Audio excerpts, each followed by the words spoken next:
Assalomu alaykum, hurmatli kuzatuvchilar. Bugun Mikrokredit bankga qarashli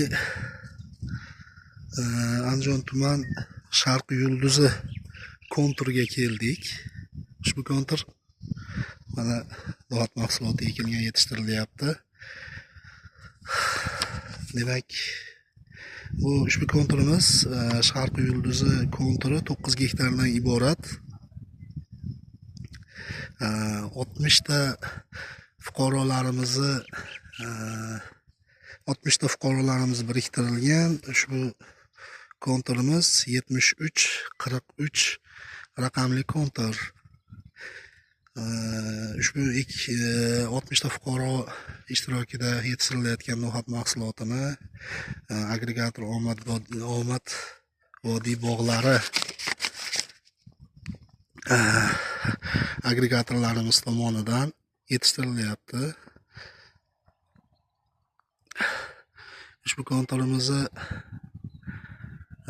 atroflari uzunasiga 500 metr, eniga 350 metr. Ushbu konturimiz yon tomonlari teraklar bilan o'ralgan. Oldi tomonida old tomonlari ham terak maydonlari bilan, yon tomonlarimiz ham terak maydonlari bilan, orqa tomonlarimiz mahalla hududiga biriktirilgan. Ushbu no'xat mahsulotini birinchi ekin mahsuloti hisoblanib, har bir gektar hisobida 4 tonnadan mahsulot yetishtirib olish rejalashtirilgan.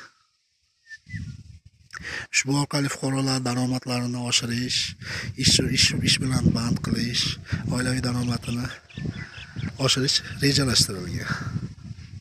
Keyingi ekin mahsulotlarimizni rejalashtirilgan tartibda yuqori daromad beruvchi mahsulotlarni yetishtirish ko'zda tutilgan. Ushbu konturimizni Mikrokredit bank